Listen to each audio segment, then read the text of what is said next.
Moving on to a sad story. Many in the nation's capital are mourning the death of former Washington, D.C. Mayor Marion Barry.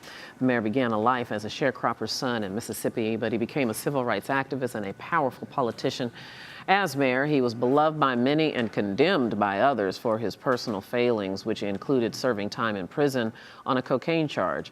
He died early Sunday at United Medical Center in Washington, D.C. The medical examiner's office ruled that he died of heart disease. Mayor Barry was 78 years old. Omar Tyree is a journalist and New York Times best-selling author who co-wrote Marion Barry Jr.'s autobiography, Mayor for Life, and he joins us from Charlotte, North Carolina. He's on the phone. Omar, thank you so much for being here with us, and my condolences for the loss of Mayor Barry. Well, you know, he knew what he was getting up in age.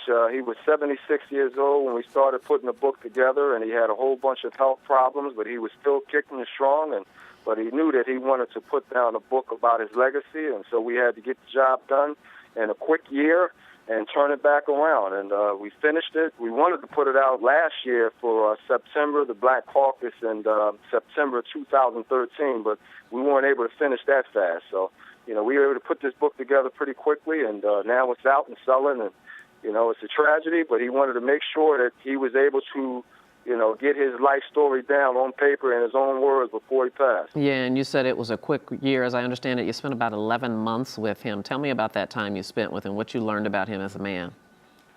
Well, for the most part, I had to drive up to D.C. He didn't want to do any phoners, and so that was tedious on me. And at one point, he wanted me to stay up in D.C. to get it all done. I said, look, I have a family down here in Charlotte. I'm not going to stay up in D.C. for 3 and 4 months, you know, to get this book done. So I had to drive back and forth, and that's probably why it stretched out to 11 months. But, you know, I don't live in D.C., and I have a family, so I wanted to be a part of my family as well.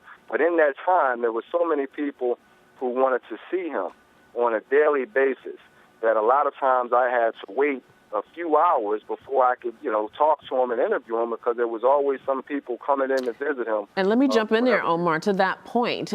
Can you explain why? I mean, he was wildly, I mean, he certainly had his critics, and I'm sure even his enemies, because who doesn't in politics, but he was wildly beloved and could almost do no wrong. What did you learn about him that explains why he was so beloved?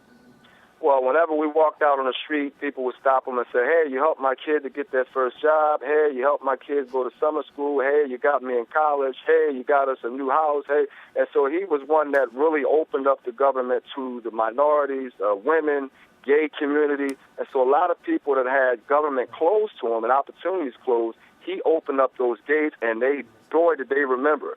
And so they appreciated the things that he did while he was in power and government. And a lot of other people, they talk the talk, but they don't walk the walk. And so you give them that vote, and they don't do what they said they were going to do. Marion Barry was the type of man who did what he said he's going to do, and they appreciated him for it, and that's why they loved him. Where people that are outside of the district and don't understand how he manipulated politics for the people that really needed it, they don't understand that at all.